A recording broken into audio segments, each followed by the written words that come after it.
ತಮಿಳುನಾಡಿನ ರಾಜಧಾನಿ ಚೆನ್ನೈನಲ್ಲಿ ಜನವರಿ 1ರಿಂದ ಅಬ್ಬರಿಸಲಿದೆ. ಕನ್ನಡ ಸಿನಿಮಾಗಳು ಇಲ್ಲಿ ಪ್ರದರ್ಶನ ಆಗುತ್ತೆ. ಜಾಕಿ ಸಿನಿಮಾ ಇಲ್ಲಿ 50 ದಿನವನ್ನ ಪೂರೈಸಿದೆ. ನೋಡಿ, 4K Dolby 7.1 4K Dolby 7.1 AC ಚಿತ್ರಮಂದಿರ, ಇದರಲ್ಲಿ 54 ರೂಪಾಯಿಗೆ ಟಿಕೆಟ್.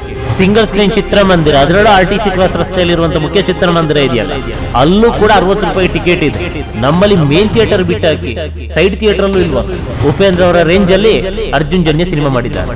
ಸೆಕೆಂಡ್ ಉಪೇಂದ್ರ ಅಂದ್ರೂ ತಪ್ಪಾಗ್ಲಿಕ್ಕಿಲ್ಲ, ಆ ಮಟ್ಟದಲ್ಲಿದೆ ಅರ್ಜುನ್ ಜನ್ಯ ಅವರ ಸ್ಕ್ರೀನ್ ಪ್ಲೇ.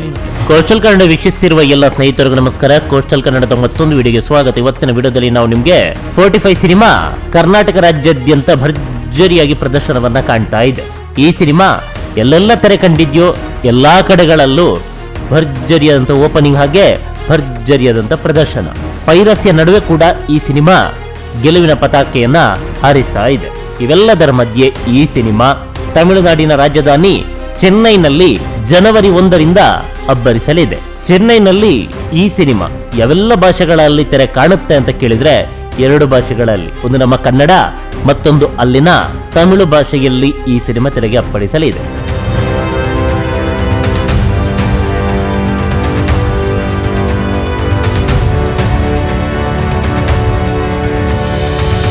ಹಾಗಾದ್ರೆ ಚೆನ್ನೈ ಮಹಾನಗರದಲ್ಲಿ ಈ ಸಿನಿಮಾಗೆ ಸಿಕ್ಕಿರುವಂತಹ ಚಿತ್ರಮಂದಿರಗಳೆಷ್ಟು, ಪ್ರದರ್ಶನಗಳು ಎಷ್ಟು ಅಂತ ಕೇಳಿದ್ರೆ, ಮೊದಲಿಗೆ ನಾವು ತಮಿಳು ಭಾಷೆಯಲ್ಲಿ ಈ ಸಿನಿಮಾಗೆ ಸಿಕ್ಕಿರುವಂತಹ ಚಿತ್ರಮಂದಿರಗಳು ಹಾಗೆ ಪ್ರದರ್ಶನಗಳನ್ನ ನೋಡೋಣ.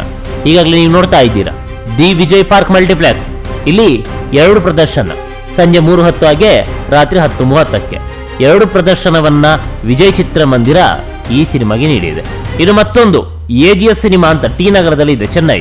ಇಲ್ಲಿ ರಾತ್ರಿ 11:05ಕ್ಕೆ, ರಾತ್ರಿ 11:05 ಪ್ರದರ್ಶನ. ನಮ್ಮ ರಾಜಧಾನಿ ಬೆಂಗಳೂರಿನಲ್ಲೂ ಕೂಡ ರಾತ್ರಿ 11 ಗಂಟೆ ಪ್ರದರ್ಶನ ಇಲ್ಲ, ಚೆನ್ನೈನಲ್ಲಿ 11 ಗಂಟೆಗೆ ಪ್ರದರ್ಶನ ಇದೆ.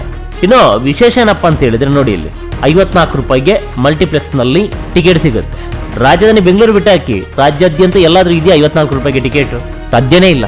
ಮಿನಿಮಮ್ 100 ರೂಪಾಯಿ ಟಿಕೆಟ್, ಅದು ರಾಜ್ಯದ ಯಾವುದೋ ಒಂದು ಮೂಲೆಯಲ್ಲಿ, ಅದು ಸಾಮಾನ್ಯ ಚಿತ್ರಮಂದಿರ, ಒಂದು ಟೆಂಟ್ ತರ ಇರುತ್ತೆ ಅಂತ ಚಿತ್ರಮಂದಿರದಲ್ಲಿ ಮಿನಿಮಮ್ 100 ರೂಪಾಯಿ. ಆದ್ರೆ ಇಲ್ಲಿ ಮಲ್ಟಿ ಸ್ಕ್ರೀನ್ ಚಿತ್ರಮಂದಿರ, ಐಷಾರಾಮಿ ಪುಷ್ ಬ್ಯಾಕ್ ಸೀಟು, ಜೊತೆಗೆ AC ಕೂಡ ಇದೆ. ಇಂಥ ಚಿತ್ರಮಂದಿರದಲ್ಲಿ ನೋಡಿ, 4K Dolby 7.1 4K Dolby 7.1 AC ಚಿತ್ರಮಂದಿರ, ಇದರಲ್ಲಿ 54 ರೂಪಾಯಿಗೆ ಟಿಕೆಟ್. ನಮ್ಮಲ್ಲಿ ಪ್ರೇಕ್ಷಕರು ಯಾಕೆ ಬರಲ್ಲ ಅನ್ನೋದಕ್ಕೆ ಕಾರಣ ಇದೊಂದು. ಮೊದಲೆಲ್ಲ ಗಾಂಧಿ ಕ್ಲಾಸ್ ಅಂತ ಒಂದು ಸೀಟ್ ಇತ್ತು, ಮುಂದಿನ 3 ರೋ. ಅದೆಷ್ಟೋ ಮಂದಿ ಟೈಮ್ ಪಾಸಿಗೋಸ್ಕರ ಆಗಿರ್ಬೋದು, ಅಥವಾ ಎಲ್ಲಾದ್ರೂ ಹೋಗ್ಬೇಕು ಅಂತ ಅನ್ಕೊಂಡಿರ್ತಾರೆ, ಸ್ವಲ್ಪ ಬೇಗ ಬಂದಿರ್ತಾರೆ, ಇನ್ನು 1 ಅವರ್ ಏನೋ ಉಳಿಯುತ್ತೆ ಅಥವಾ 1-2 ಅವರ್ ಏನೋ ಉಳಿಯುತ್ತೆ. ಏನ್ ಮಾಡ್ತಾರೆ, ಚಿತ್ರಮಂದಿರಕ್ಕೆ ಬಂದು ಗಾಂಧಿ ಕ್ಲಾಸ್ನಲ್ಲಿ ಸಿನಿಮಾವನ್ನು ವೀಕ್ಷಣೆ ಮಾಡ್ತಾರೆ. ಮತ್ತೆ ಕಾರ್ಮಿಕ ವರ್ಗದವರು ಅವ್ರೇನ್ ಮಾಡ್ತಾರೆ, ಅವರಿಗೆ ಕಡಿಮೆಯಲ್ಲಿ ಸಿನಿಮಾ ಆಗಬೇಕು, ಗಾಂಧಿ ಕ್ಲಾಸ್ನಲ್ಲಿ ಟಿಕೆಟ್ ಅನ್ನು ಕೊಂಡ್ಕೊಂಡು ಸಿನಿಮಾವನ್ನು ವೀಕ್ಷಣೆ ಮಾಡ್ತಾರೆ. ಅದೇ ಪ್ರಸ್ತುತ ಕಾರ್ಮಿಕ ವಲಯನೂ ಬರ್ತಾ ಇಲ್ಲ. ಕಾರ್ಮಿಕ ಅಂತ ಹೇಳಿದ್ರೆ ಈ ಗಾರೆ ಕೆಲಸ ಅವರೆಲ್ಲ ಇದ್ದಾರಲ್ಲ, ಸಣ್ಣ ಪುಟ್ಟ ಕೆಲಸ ಮಾಡೋರು ಇದ್ದಾರಲ್ಲ, ಅವರು ಚಿತ್ರಮಂದಿರಕ್ಕೂ ಬರ್ತಾ ಇಲ್ಲ.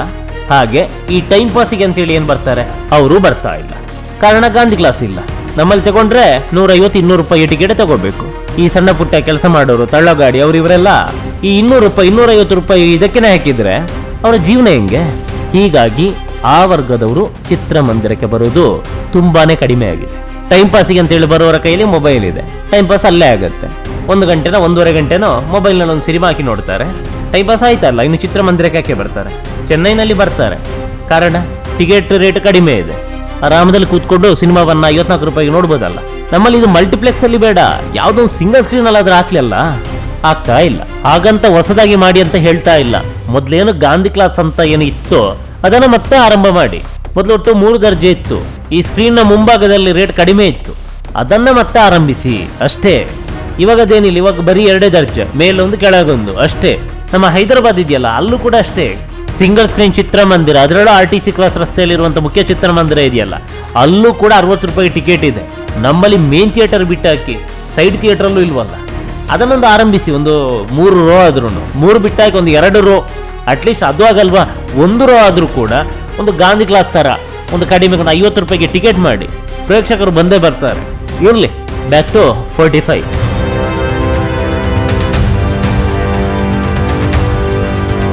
ಇನ್ನು ಮಾಯಾಜಾಲ ಚಿತ್ರಮಂದಿರ, ಇಲ್ಲಿ ಮಧ್ಯಾಹ್ನ 12 ಗಂಟೆ ಪ್ರದರ್ಶನ. ಈ ಚಿತ್ರಮಂದಿರದ ಬಗ್ಗೆ ಕಳೆದ ಎಪಿಸೋಡ್ ನಲ್ಲಿ ಹೇಳಿದ್ವಿ, ಚಿತ್ರಮಂದಿರ ಯಾವ ರೀತಿ ಇದೆ ಅಂತ.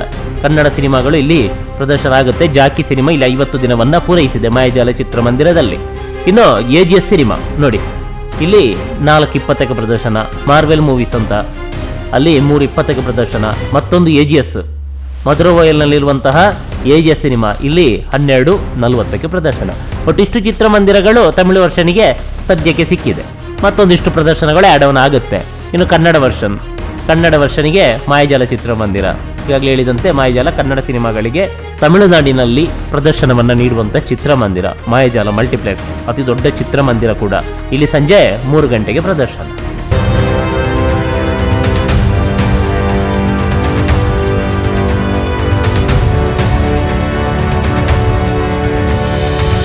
ಇವು ತಮಿಳುನಾಡಿನ ಚೆನ್ನೈನಲ್ಲಿ ನಮ್ಮ ಕನ್ನಡದ 45 ಸಿನಿಮಾಗೆ ಸಿಕ್ಕಿರುವಂತಹ ಚಿತ್ರಮಂದಿರಗಳು ಹಾಗೆ ಪ್ರದರ್ಶನಗಳು. ಇದು ಜಸ್ಟ್ ಸ್ಯಾಂಪಲ್ ಅಷ್ಟೇ. ಇದಕ್ಕೆ ಮತ್ತೊಂದಿಷ್ಟು ಚಿತ್ರಮಂದಿರಗಳು ಆಡ್ ಆನ್ ಆಗುತ್ತೆ, ಮತ್ತೊಂದಿಷ್ಟು ಪ್ರದರ್ಶನಗಳು ಕೂಡ ಸಿಗುತ್ತೆ. ಇನ್ನು ಸಿನಿಮಾದ ಬಗ್ಗೆ ಹೇಳೋದಾದ್ರೆ, ಈಗಾಗಲೇ ಈ ಸಿನಿಮಾದ ವಿಮರ್ಶೆಯನ್ನ ಹಾಕಿದೀವಿ. ಒಂದಿಷ್ಟು ಮಂದಿ ವಿಮರ್ಶೆಯನ್ನ ನೋಡಿದ್ದಾರೆ. ಯಾರೆಲ್ಲ ನೋಡಿಲ್ವೋ ಲಿಂಕ್ ಅನ್ನು ಡಿಸ್ಕ್ರಿಪ್ಷನ್ ಅಲ್ಲಿ ಹಾಕ್ತೀವಿ, ನೋಡಿ. ಇನ್ನು ಈ ಸಿನಿಮಾ ಅತ್ಯದ್ಭುತವಾಗಿ ಮೂಡಿ ಬಂದಿದೆ. ಪೈರಸಿಯ ನಡುವೆ ಕೂಡ ಸಿನಿಮಾ ಗೆದ್ದು ಬೀಗಿದೆ. ಭರ್ಜರಿಯಾದಂತ ಕಲೆಕ್ಷನ್ ಕೂಡ ಮಾಡ್ತಾ ಇದೆ. ಪ್ರೇಕ್ಷಕರು ಚಿತ್ರಮಂದಿರಕ್ಕೆ ನುಗ್ಗಿ ರಾಜ್ಯಾದ್ಯಂತ ಬರ್ತಾ ಇದ್ದಾರೆ. ಇದೀಗ ಚೆನ್ನೈನಲ್ಲಿ ಈ ಸಿನಿಮಾ ರಿಲೀಸ್ ಆಗೋದಕ್ಕೆ ದಿನಗಣನೆಯನ್ನ ಎಣಿಸ್ತಾ ಇದೆ. ಬ್ರಿಟಿಷ್ ಕ್ಯಾಲೆಂಡರ್ನ ಹೊಸ ವರ್ಷಕ್ಕೆ ಈ ಸಿನಿಮಾ ಚೆನ್ನೈಗೆ ಎಂಟ್ರಿ ಕೊಡ್ತಾ ಇದೆ. ಚೆನ್ನೈನಲ್ಲೂ ಕೂಡ ಭರ್ಜರಿಯಾದಂತ ಓಪನಿಂಗ್ ಅನ್ನು ಪಡೆಯೋದ್ರಲ್ಲಿ ಎಲ್ಲಷ್ಟು ಅನುಮಾನ ಇಲ್ಲ. ಯಾಕಂತ ಹೇಳಿದ್ರೆ ಶಿವಣ್ಣನ ಅವರು ನಮ್ಮ ಮನೆ ಮಗ ಅಂತ ಹೇಳ್ತಿದ್ದಾರೆ. ಹಾಗೆ ನೋಡಿದ್ರೆ ಶಿವಣ್ಣ ಬೆಳೆದಿದ್ದೆಲ್ಲ ಓದಿದ್ದೆಲ್ಲ ಚೆನ್ನೈನಲ್ಲೇ. ಶಿವಣ್ಣ ತುಂಬಾನೇ ಚೆನ್ನಾಗಿ ತಮಿಳು ಕೂಡ ಮಾತಾಡ್ತಾರೆ. ಹಾಗೆ ಅವರು ಒಂದಿಷ್ಟು ತಮಿಳು ಸಿನಿಮಾಗಳಲ್ಲೂ ಕೂಡ ಅಭಿನಯ ಮಾಡಿದ್ದಾರೆ. ಇನ್ನು ಉಪೇಂದ್ರ ಅವರು ಲೆಜೆಂಡರಿ ಡೈರೆಕ್ಟರು. ಅವರು ಯಾವ ಮಟ್ಟಕ್ಕೆ ತಮ್ಮ ಸಿನಿಮಾವನ್ನ ಪ್ರಸ್ತುತಪಡಿಸ್ತಾರೆ ಅನ್ನೋದು ಇಡೀ ಜಗತ್ತಿಗೆ ಗೊತ್ತು. ಜಗತ್ತಿನ ಟಾಪ್ 5 ನಿರ್ದೇಶಕರಲ್ಲಿ ಉಪೇಂದ್ರ ಕೂಡ ಒಬ್ಬರು. ಇದೇ ಹೇಳುತ್ತೆ ಅವರ ತಾಕತ್ತು ಏನೆಂಬುದು. ಇನ್ನು ರಾಜ್ಬಿ ಶೆಟ್ಟಿ ಅವರು ಇತ್ತೀಚೆಗೆ ಅವರ ಸಿನಿಮಾಗಳಿಂದಾಗಿ ಎಲ್ಲಾ ಕಡೆಗಳಲ್ಲಿ, ದೇಶದ ಮೂಲೆ ಮೂಲೆಗಳಲ್ಲಿ, ಹಾಗೆ ಯಾರೆಲ್ಲ ಸಿನಿಮಾ ಪ್ರೇಮಿಗಳಿದ್ದಾರೋ ಅವರೆಲ್ಲರೂ ಕೂಡ ರಾಜ್ಬಿ ಶೆಟ್ಟಿ ಗೊತ್ತಿರುವಂತದ್ದೇ. ಅವರ ಸಿನಿಮಾ ಹಾಗೆ ಅವರ ಸಿಂಪ್ಲಿಸಿಟಿ. ಇದೀಗ ಈ 3 ಸ್ಟಾರ್ಗಳು ಜೊತೆಯಾಗಿ ಒಂದು ಸಿನಿಮಾ ಮಾಡಿದ್ದಾರೆ ಅರ್ಜುನ್ ಜನ್ಯ ಅವರ ನಿರ್ದೇಶನದಲ್ಲಿ. ಇನ್ನು ಅರ್ಜುನ್ ಜನ್ಯ ಅವರ ಬಗ್ಗೆ ಹೇಳೋದಕ್ಕೆ ಪದಗಳೇ ಇಲ್ಲ. ಯಾಕಂತ ಹೇಳಿದ್ರೆ ಇದು ಅವರ ಮೊದಲ ಸಿನಿಮಾನ ಅನ್ನುವ ಅನುಮಾನ ಮೂಡುವಂತಿದೆ. ಈ ಸಿನಿಮಾ ಅತ್ಯದ್ಭುತವಾಗಿದೆ. ಉಪೇಂದ್ರ ಅವರ ರೇಂಜ್ ಅಲ್ಲಿ ಅರ್ಜುನ್ ಜನ್ಯ ಸಿನಿಮಾ ಮಾಡಿದ್ದಾರೆ. ಸೆಕೆಂಡ್ ಉಪೇಂದ್ರ ಅಂದ್ರೂ ತಪ್ಪಾಗ್ಲಿಕ್ಕಿಲ್ಲ. ಆ ಮಟ್ಟದಲ್ಲಿದೆ ಅರ್ಜುನ್ ಜನ್ಯ ಅವರ ಸ್ಕ್ರೀನ್ ಪ್ಲೇ. ಈ ಸಿನಿಮಾ ತಮಿಳು ಮಂದಿ ಕೂಡ ತುಂಬಾನೇ ಇಷ್ಟ ಆಗುತ್ತೆ. ಎಲ್ಲರೂ ಕೂಡ ನೋಡ್ಲೇಬೇಕಾದಂತ ಸಿನಿಮಾ. ಯಾಕಂತ ಹೇಳಿದ್ರೆ ಗರುಡ ಪುರಾಣದ ಕಥೆಯನ್ನ ಆಧರಿಸಿದಂತ ಸಿನಿಮಾ. ಈ ತನಕ ಈ ರೀತಿಯಾದಂತ ಕಾನ್ಸೆಪ್ಟ್ ನಲ್ಲಿ ಯಾವ ಇಂಡಸ್ಟ್ರಿಯವರು ಸಿನಿಮಾವನ್ನ ಮಾಡಿಲ್ಲ. ಇದೊಂದು ಹೊಸ ಪ್ರಯತ್ನ. ಅದೇನೇ ಇರಲಿ, ನಮ್ಮ ಕನ್ನಡ ಚಿತ್ರರಂಗದಿಂದ ಆಗಿದೆ ಅನ್ನೋದೇ ನಮ್ಗೆ ಹೆಮ್ಮೆ. ಈ ಸಿನಿಮಾವನ್ನ ಎಲ್ಲರೂ ಕೂಡ ಚಿತ್ರಮಂದಿರದಲ್ಲಿ ವೀಕ್ಷಿಸಿ ಆನಂದಿಸಿ. ಹಾಗೆ ತಮಿಳುನಾಡಿನಲ್ಲೂ ಕೂಡ ಬಹುದೊಡ್ಡ ಯಶಸ್ಸು ಕಾಣಲಿ.